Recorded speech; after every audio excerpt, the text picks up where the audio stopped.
자, 오늘 금요일은요, 새로운 파일럿 코너 하나를 좀 띄워보려고 합니다.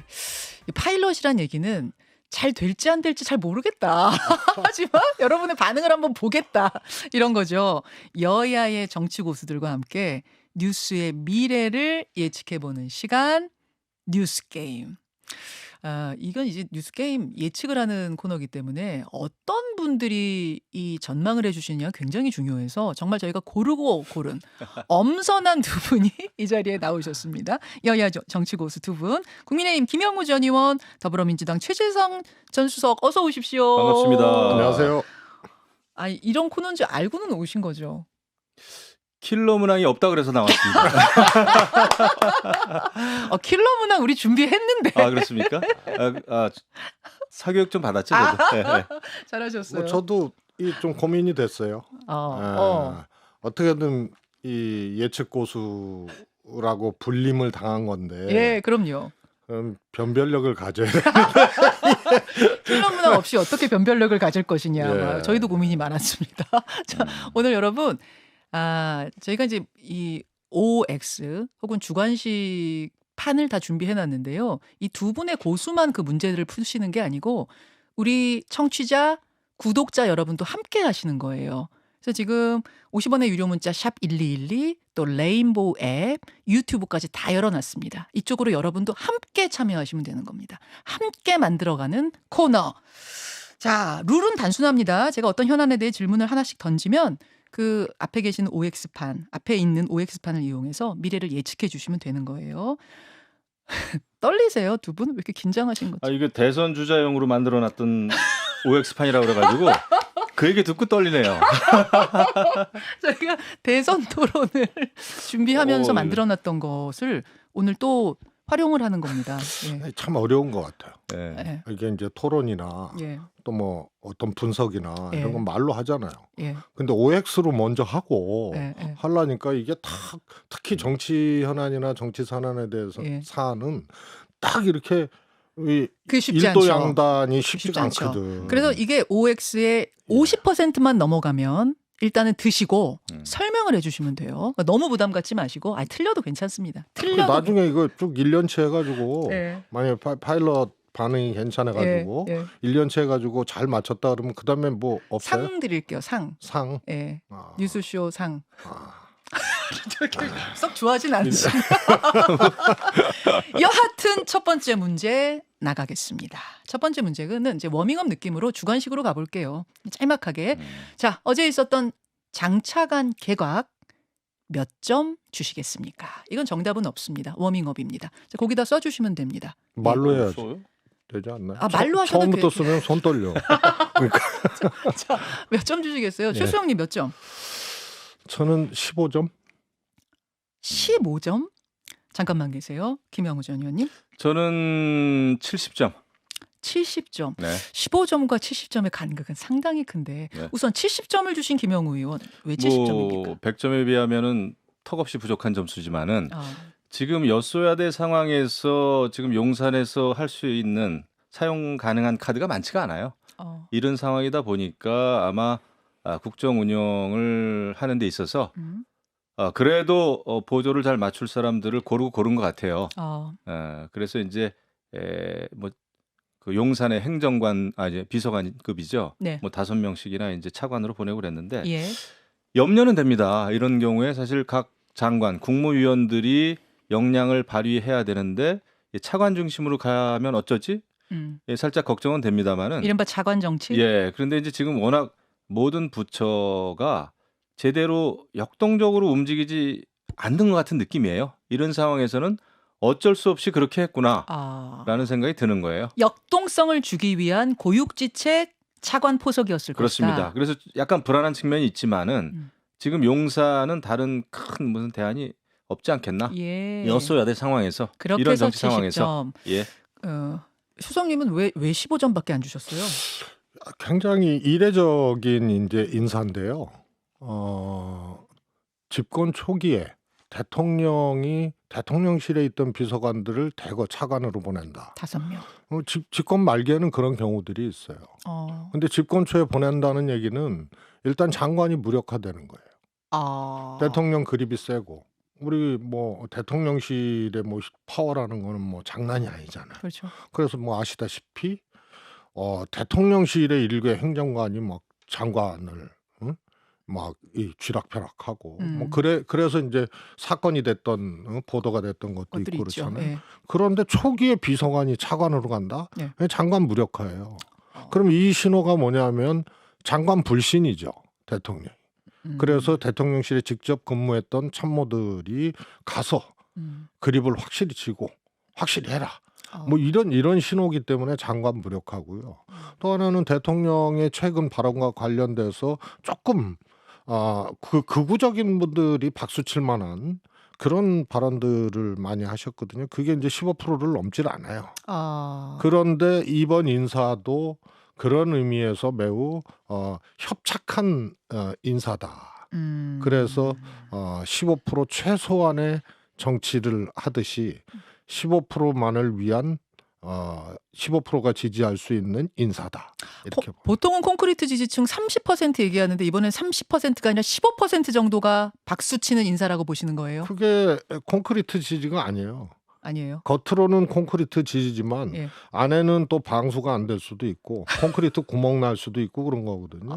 그래서 집권 이제 중기 말기 이렇게 되면은 대통령 지지율이 확 이제 또 더 다운되고 그러는데 지금 현재 30% 중반대의 이 지지율은 안에서 불안 요소들이 작동하고 있다는 신호거든요. 그래서 저는 콘크리트 지지라고 보고 싶지는 않습니다. 한 15점밖에 못 주는 이유? 그게 이제 약간 극우 편향적. 그다음에 무조건 대통령이 하면은 박수치는 이런 움직일 수 없는 사람들만을 위한 정치 발언 인사였다. 김영우 의원님, 아까 박주민 의원하고도 이 얘기를 했는데 특히 지금 극우 유튜버 인사냐 이런 비판이 나오게 된 이유가 뭐냐면 국가인재개발원장입니다. 김채환 내정자인데 아까 썸네일 한 번만 다시 보여주세요. 이분이 이제 54만 구독자를 둔 유튜버예요. 네. 근데 군 마루타 생체 실험 사건, 그러니까 문재인 대통령이 정권이 생체 실험 사건을 했다. 또 뭐 노무현의 죽음 밝혀진 진범. 이래서 노무현 전 대통령을 죽인 것은 뭐 운동권이 떠민 거다. 뭐 이런 내용들 뭐 외에도 많습니다. 그 한 사람 한 사람의 그 과거 행적에 대해서는 저는 사실 모르고요. 근데 저런 건 있어요. 지난 정부가 워낙 그 왼쪽으로 많이 치우쳤기 때문에 좌편향적이었기 때문에 지금 또 현 정부에 대해서 비판적인 분들은 무조건 극우다, 너무 오른쪽이다라는 또 편견을 가지고 있어요. 그러니까 워낙 그 왼쪽으로 치우친 거를 조금 가운데로 이제 좀 가지고 와야 되거든요. 뭐 국정 운영을 위해서는. 그런데 그러다 보니까 지금 현 정부가 하는 모든 일에 대해서 극우 편향이다 이렇게 비판들을 좀 많이 하더군요. 뭐 이제 엊그제 그 대통령 발언에 대해서도 조금 이따 얘기를 하겠지만은 그래서 그거는 또 우리가 좀 균형을 잡고 볼 필요가 있다. 뭐 지나치게 잘못된 그 행적을 가진 사람들은 문제가 있겠지만은 지금 보면 전반적인 비판이 그래요. 윤석열 대통령도 뭐 극우주의자라 그러고 이렇게 얘기를 한단 말이죠. 제가 볼 때는 그렇지 않아요. 비정상을 정상화시키기 위한 특단의 대책들이 지금 이뤄지고 있어요. 너무 극좌로 갔던 걸 그렇죠. 지금 이쪽 돌리고 있는 것이다. 중간으로. 전반적으로는 그렇습니다. 한번 중간으로 돌리려면 좀 확 끌어야 되기 때문에 좀 강한 사람들이 나오는 거다. 지금 저는 그렇게 봐요. 이게 비정상화를 정상화시키는 데 있어서는 다소 무리가 따르죠.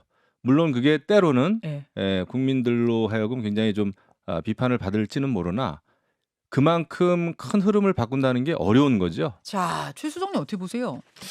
저는 뭐 전 정권에 대한 이제 이 윤 대통령이나 또 이제 국민의힘 평가 이거를 다 빼고 현재 대통령 윤석열 대통령의 스탠스, 그 다음에 발언, 메시지 이런 것을 봤을 때 완전히 오른쪽만을 위한 정치를 하고 있는 거죠.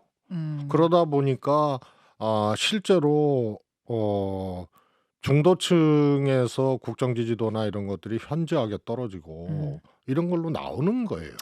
그래서 그리고 또 이런 것은 적대적인 갈등 관계를 부추기게 되고 그래서 대통령의 스탠스와 대통령의 언어 그다음에 기준 이런 것들 그래서 굉장히 중요한 건데 저 개발원장은 어떻게 보세요? 저 인사는?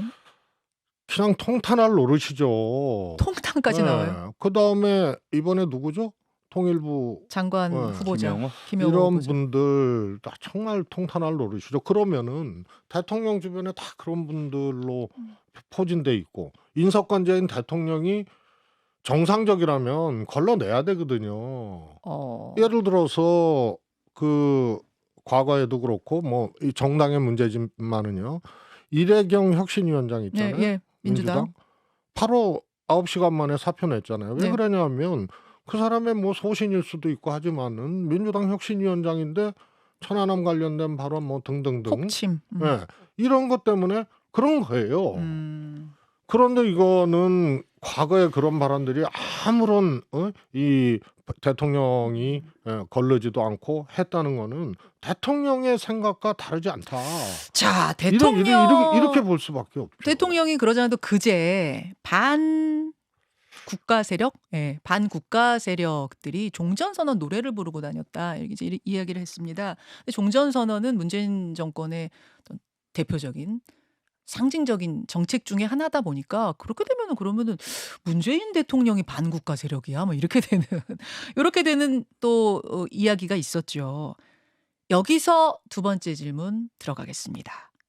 뉴스의 미래를 봅니다. 뉴스 게임 두 번째 질문은 이렇게 여야 갈등이 더욱더 심화되는 가운데 협치의 물꼬를 틀 영수회담, 더 정확히 말하자면 윤석열 대통령과 이재명 대표의 회동 과연 임기 내에 단 한 번이라도 열릴 수 있을 것이냐?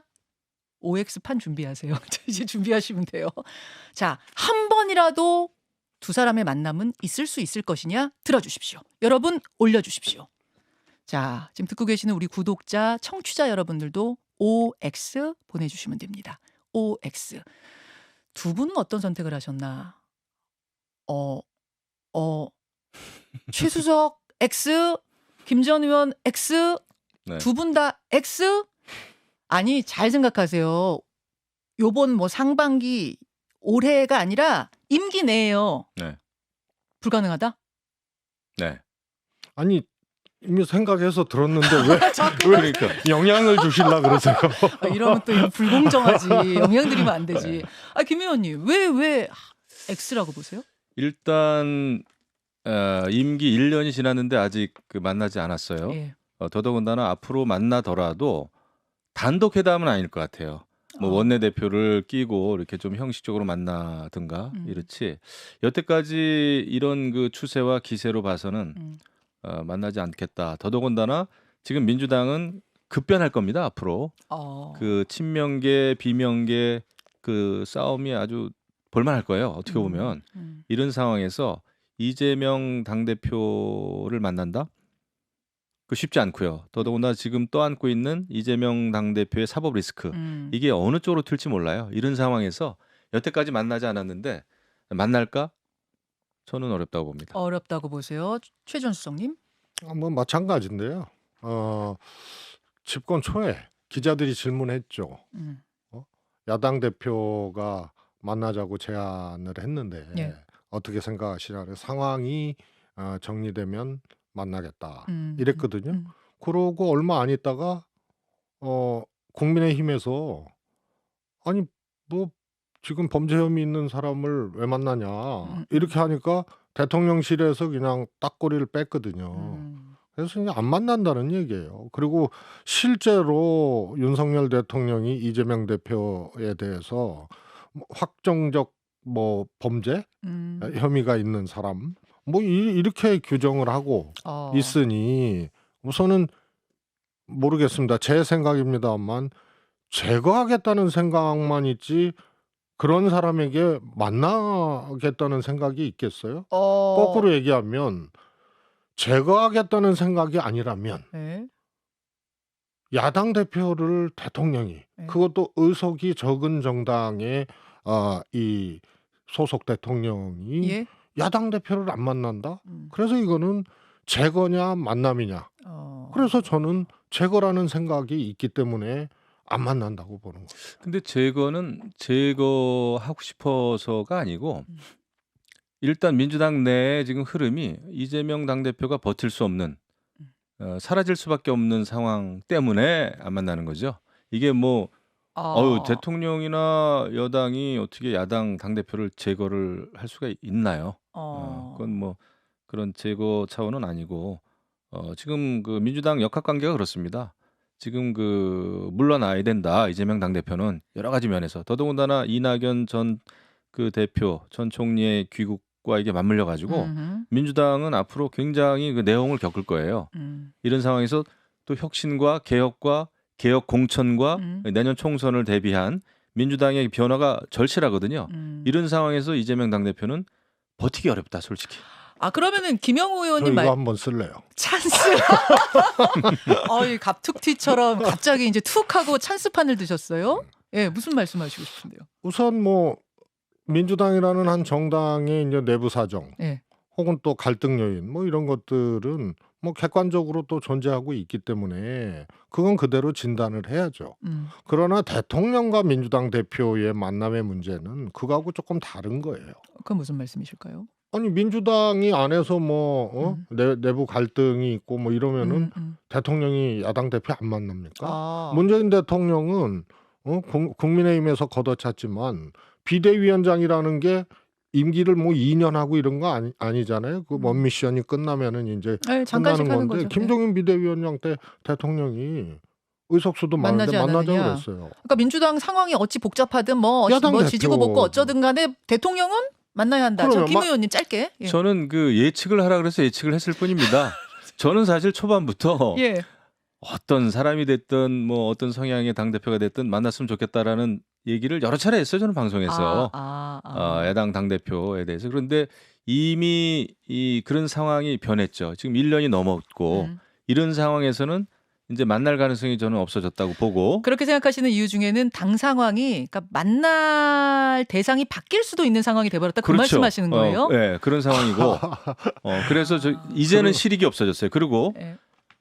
그동안 지난 1년 동안 이재명 당대표가 보인 행태도 예. 완전히 대통령이나 여당이나 인정을 하지 않는, 또 장외 집회에 계속 참석하면서 뭐 대통령 물러나라고 하는 윤 정권 퇴진 운동에까지 지금 참여하고 있지 않습니까? 이런 상황이라면 만날 수가 없다, 이제는. 자, 이 맥락 즈음에서 세 번째 질문을 던지면 될 것 같아요. 뉴스의 미래를 봅니다. 뉴스 게임. 세 번째 질문이 뭐였냐면, 총선 국면이 다가오는 상황에 양당이 굵직한 인물 두 사람이 당으로 컴백합니다. 뭐 이미 했습니다. 누구냐? 한 명은 국민의힘 권영세 의원. 통일부 장관 그만두고 당으로 가죠. 다른 한 명은 민주당의 이낙연 상임고문 귀국했습니다. 거물 두 사람의 귀환이 총선과 맞물리면서 나오는 질문, 요즘 나오는 질문 바로 이겁니다.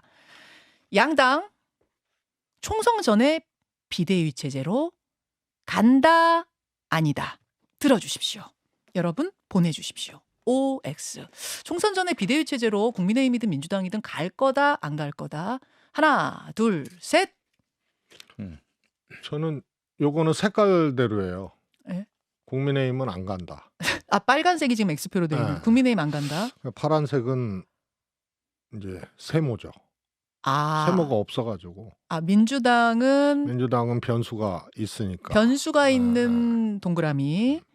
국민의힘은 안 간다. 이렇게 되셨어요. 김영우 의원님은. 저도 그러면 설명이 필요합니다. 예. 민주당이 얼만큼 개혁하느냐에 따라서, 민주당의 또 지지율에 따라서 여당도 달려 있다, 이렇게 생각합니다. 만약에 민주당이 그 반명계 흐름이 확실히 굳어지고 예. 이재명 당대표가 버틸 수 없는 상황에 처하고 그다음에 내년 그 공천이라든지 개혁에 박차를 가한다 하면은 국민의힘도 어쩔 도리가 없다. 바뀔 수밖에 없다. 비대위든 아니면은 비대위 정도의 영향력을 행사할 수 있는 비대위 성격의 선대위가 반드시 꾸려질 수밖에 없다. 왜냐? 내년 총선에서 지지 않기 위해서. 민주당과 국민의힘은 서로 영향을 받아야 할 것이다. 첫 단추는 민주당이 꿰일 것이다. 그렇죠. 그다음에 그 신호탄은 올 10월에 있을 강서구청장 선거. 굉장히 중요하다 봅니다. 잠깐만요. 지금 총선 얘기하는데 웬 서울 강서구청장 선거를 얘기하세요? 왜냐하면 이게 이제 대통령 그 취임한 이후에 여야가 격돌하는, 어떻게 보면은 그 지난해 지방선거는 뭐 얼떨결에 치러진 것이고요. 이제는 국정 운영에 대한 그 판단, 비판, 심판일 수도 있고 야당 입장에서는 여당 입장에서는 발목 잡고 굉장히 유난스러운 또 민주당에 대한 야당 심판일 수도 있어요. 팽팽합니다. 예. 근데 10월 강서구청장 선거에서 보궐선거가 있군요. 그렇죠. 예. 어떻게 되느냐에 따라서 양당이 굉장히 크게 요동을 칠 것 같아요. 그 결과를 보면서 총선의 가늠자처럼. 그렇죠. 여기서 만약에 국민의힘이 졌다. 이거 굉장히 그 비상 걸리는 거죠. 왜냐하면 지금은 국민의힘이 굉장히 안정돼 보여요. 예. 그 당정 일체도 잘 되는 것 같고. 예. 하지만 이런 상황으로 갔을 때, 야, 지금은 안정되지만 이거 내년 총선에 이거 갑자기 돌연사할 수 있단 말이죠. 이런 분위기라면은. 왜냐하면 수도권에서 지금 121석 중에 18석인가밖에 적죠. 없단 말이에요. 예, 예. 이런 상황에서 그러면 내년 수도권 탈환 뻔하게 지는 건데 이렇게 되면은 그냥 갈 수는 없죠. 현역들부터 아마 움직일 겁니다. 강서구청장 선거. 예. 최수성. 굉장히 위험한 발언을 하셨는데 내가 용산에서 만약에 이거를 듣고 있다면 굉장히 위험한 발언인데 그래요? 우선 강서구청장 선거는 저는 야당이 이길 가능성이 저는 매우 크다고 봅니다. 왜 그렇게 보십니까? 아니 어떻게 됐든 그건 뭐 제가 그렇게 보고 있는 건데 알겠습니다. 그런데 이게 국민의힘이나 여당을 흔들어서 이대로 가다간 총선 필패다. 네. 이렇게 생각해서 비대위 갈 수도 있다. 뭐 이렇게 된다면 그럼 비대위 가는 거거든요. 그런데 대통령이 지금 국민의힘 지도부, 총선 지도부를 사실 빌드업 해오다시피 해서 한 지난한 과정들이 있었어요. 이준석 대표 날리고, 예.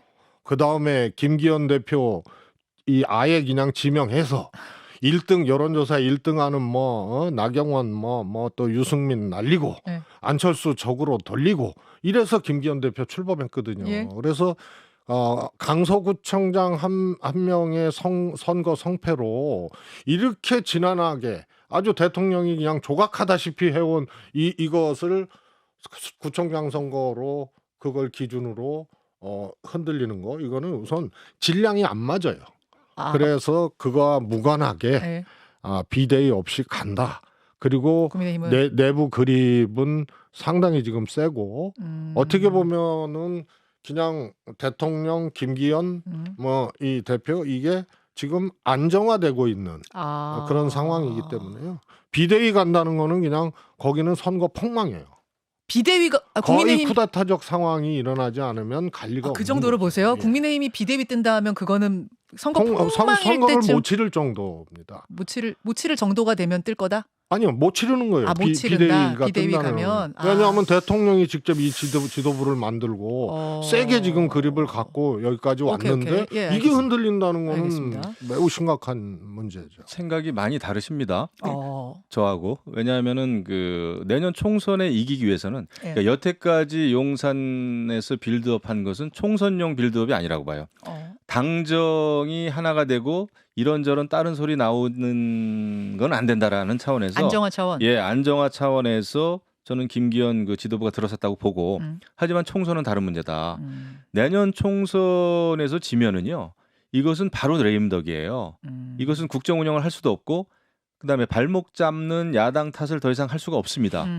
내년 총선에서 지면. 예. 그렇기 때문에 여기선 사활을 걸어야 돼요. 그래서 제가 볼 때는 영남 지역 이런 데서 3선, 4선 했던 의원들 수도권 험지 총출동해야 된다고 봅니다. 연고지 찾아서. 그리고 지금 검사는 안 된다.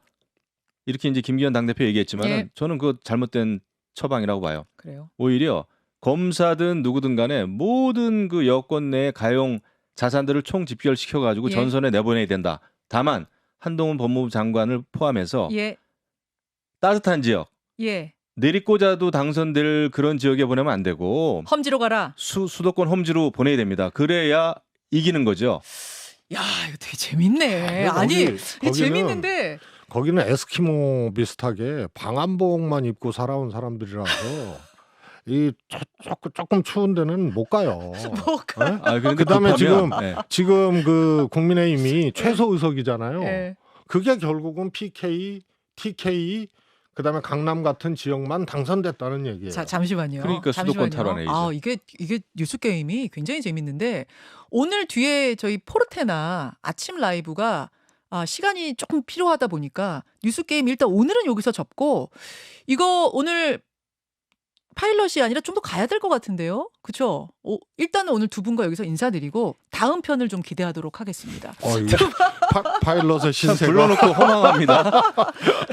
두 분 고맙습니다. 감사합니다. 네, 감사합니다. 김현정의 뉴스쇼는 시청자 여러분의 참여를 기다립니다. 구독과 좋아요, 댓글 잊지 않으셨죠? 알림 설정을 해두시면 평일 아침 7시 20분 실시간 라이브도 참여하실 수 있습니다.